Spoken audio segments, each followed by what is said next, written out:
The story begins with a sudden commotion. Someone snatches a woman's purse and bolts through the crowd. In that moment, a physics teacher named Daniel spots the thief and instinctively starts chasing him, determined to retrieve the stolen bag. But just as he picks up speed, he notices a young woman sprinting behind him. Her name is Claire, a dedicated and sharp police officer. Daniel finds himself confused. He's not sure if she's chasing the thief or mistaking him for one. He tries to explain, pointing ahead and saying the real thief is running in front of him. But Claire doesn't listen. Without hesitation, she tackles Daniel right there on the street. He pleads with her, trying to convince her that she's got the wrong person. Still, she refuses to hear him out and hauls him straight to the police station. Even at the station, Daniel keeps repeating the same thing. He wasn't the thief. The actual culprit escaped because she grabbed him instead. To prove his innocence, he shows her his ID and explains that he's a physics teacher at a girls' school. He even offers to sketch the thief's face from memory, but asks for a chance to do so. Claire remains skeptical, unwilling to trust his words just yet. So, she tries to match his face with the description of a known criminal. When the faces don't match, she finally relents and says, "All right, go ahead and draw the sketch." After completing the sketch, Daniel steps out of the station. As he walks along the roadside, something catches his eye. It's the same purse that was snatched earlier. He picks it up, relieved to have found it. But just then, Claire appears once again, approaching from behind. Daniel quickly tries to explain, insisting that things aren't what they seem and that he's not the thief. Still, she refuses to listen and, without hesitation, brings him back to the police station for a second time. Fortunately for Daniel, luck is on his side. The sketch he drew earlier turns out to be accurate, and thanks to it, the police manage to catch the real thief.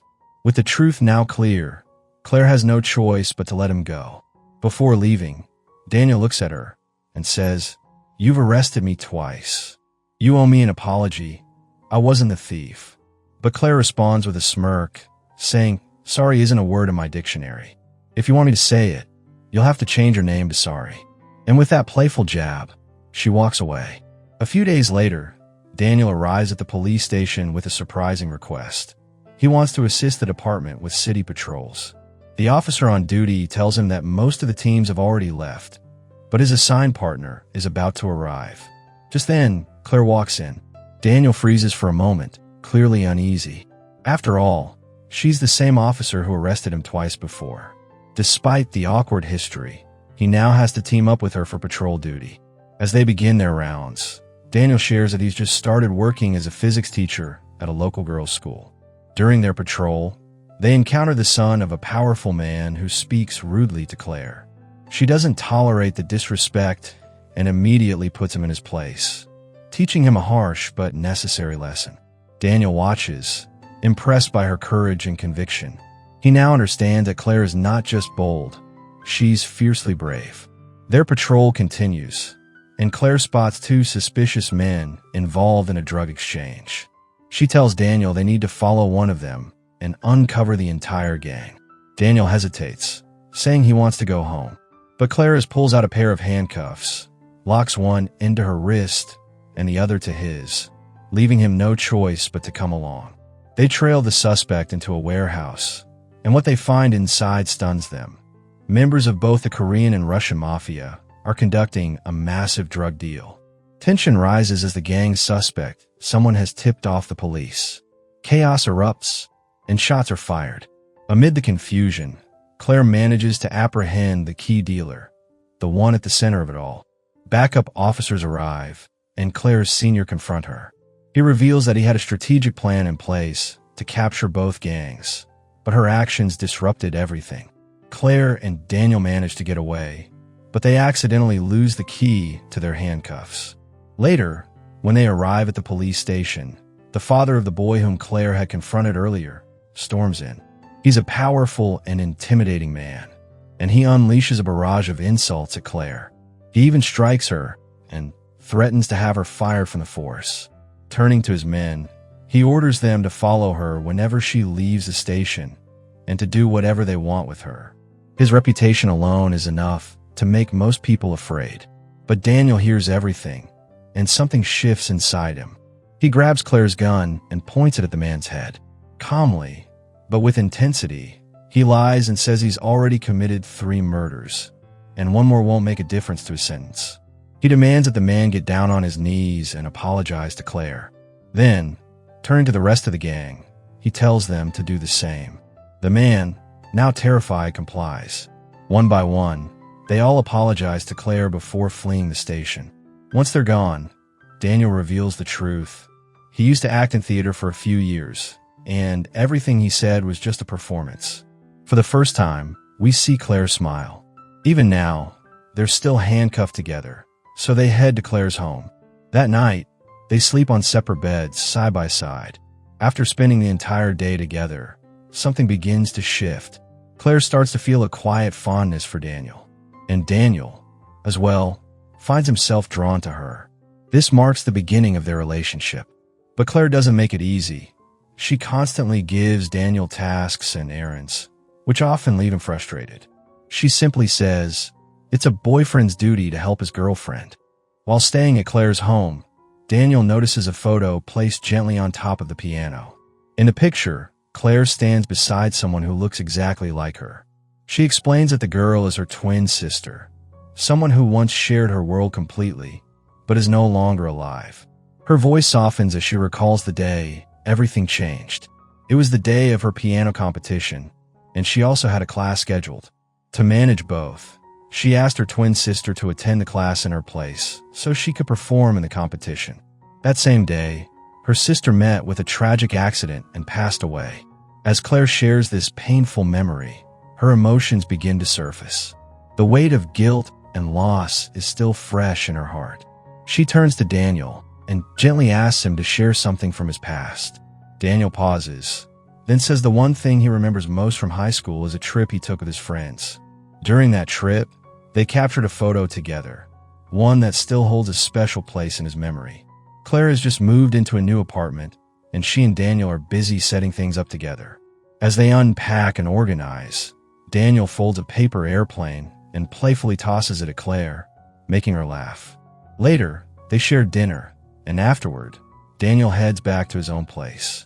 The two begin spending more and more time together, and their happiness grows with each passing day. One afternoon, Claire visits Daniel's school, hoping to see him, but he's not there. Just then, he arrives in a white Jeep. He tells her he went out to buy the vehicle because he wants them to go on a trip together. Hearing this, Claire lights up with joy. They set off toward the mountains, and the fresh air fills Daniel with excitement. He tells Claire how much he loves the wind, how it makes him feel free. He shares a heartfelt thought. If he ever leaves this world, he wants to become the wind. And whenever she feels the breeze around her, she should know it's him, still close by. That night, they decide to stay in a small village house. They cook dinner over a fire made from wood, enjoying the warmth and simplicity of the moment. Though their personalities are quite different, their bond is strong, and their love for each other is clear. At one point, Daniel leans in, trying to kiss Claire, but she playfully presses a hot coal to his lips, causing him to yelp in pain. He demands an apology, but she teases him, saying she'll only say sorry if he legally changes his name to Sorry. Their trip continues with laughter and playful banter, and eventually, they begin their journey back home. Heavy rain pours down as they drive through the mountains. Suddenly, rocks tumble from above and strike their Jeep, sending it crashing into the water. Daniel loses consciousness. Claire quickly pulls him out and performs CPR, saving his life. Despite the scare, life begins to settle into a beautiful rhythm. Daniel stays busy teaching at school, while Claire continues her work catching criminals across the city. Their worlds are different, but their hearts remain deeply connected. One day, Claire finds herself chasing a notorious gangster involved in a high-profile murder case. As the pursuit intensifies, she calls Daniel. Her voice carries a hint of fear, something rare for someone usually so strong. Daniel, who always stands by her side, rushes to the location without hesitation. Claire isn't alone. Another officer is with her. Together, they reach the spot where the criminal is hiding. Daniel arrives too, and now he's face to face with the danger. Claire fires her weapon, aiming at the gangster, but the shot misses. At that exact moment, the other officer also fires. Tragically, the bullet hits Daniel by mistake. He collapses, and in that instant, his life slips away. Claire is shattered. The shock is unbearable. She believes it's her fault, that her bullet may have been the one. Her mind spirals back to the past, to the day she lost her twin sister. She had sent her sister to class in her place, so she could attend a piano competition. That decision led to the accident that took her sister's life. And now, she feels she's lost Daniel too. With Daniel gone, Claire feels hollow. Her world has crumbled. She no longer wants to live. She climbs to the rooftop of a building and jumps. But fate intervenes. It's balloon day. The sky is filled with giant, colorful balloons floating upward. Just below her, a massive yellow balloon drifts into place, breaking her fall and saving her life. As she lies there, stunned, a paper airplane glides toward her, just like the one Daniel once made. In that moment, his words echo in her heart. Daniel had said, "If I'm ever not in this world, and you feel the wind around you, know that it's me. I love the wind, and when I leave this world, I want to become the wind." Claire returns home, holding the paper airplane close. When she unfolds it, her heart skips a beat. It's the exact one Daniel had made. She realizes in that moment that his soul is still near. It was him, his presence, that saved her life, guiding her safely onto the balloon. Deeply moved, she begins crafting dozens of tiny paper fans. Her hope is simple yet profound. Whenever Daniel is nearby, the gentle spinning of the fans will let her feel his presence. She goes back to work, throwing herself into her duties with fearless determination. She confronts criminals without hesitation, showing no fear of death. Her courage stuns her fellow officers, who watch in awe. But behind her strength lies a quiet sorrow. She misses Daniel deeply. His absence is a silence that echoes through her heart. The next day, Claire sits in front of her piano, the same one she hasn't touched since the day her sister passed away. As she gazes at it, she notices a letter resting gently on top. It's from Daniel, written long ago. In it, he says, "I want to see you play the piano again." His words reach deep into her soul. With tears in her eyes and love in her heart, Claire fulfills his final wish. She places her fingers on the keys and begins to play. The next day, Claire comes face to face with the officer whose bullet accidentally took Daniel's life. Until now, he hasn't told anyone the truth, and Claire still believes it was her own shot that caused Daniel's death. Soon, she discovers the location of the criminal they were chasing that day, the one whose capture cost Daniel his life. She follows him relentlessly and tracks him down to a parking garage. Claire fires multiple rounds at the criminal, determined to bring him down. But just then, a child's toy rolls into view, forcing her to pause. As she steps forward, the criminal, hidden behind a pillar, shoots her. But before he can escape, the same officer who had remained silent all this time arrives and takes the shot that ends the criminal's life.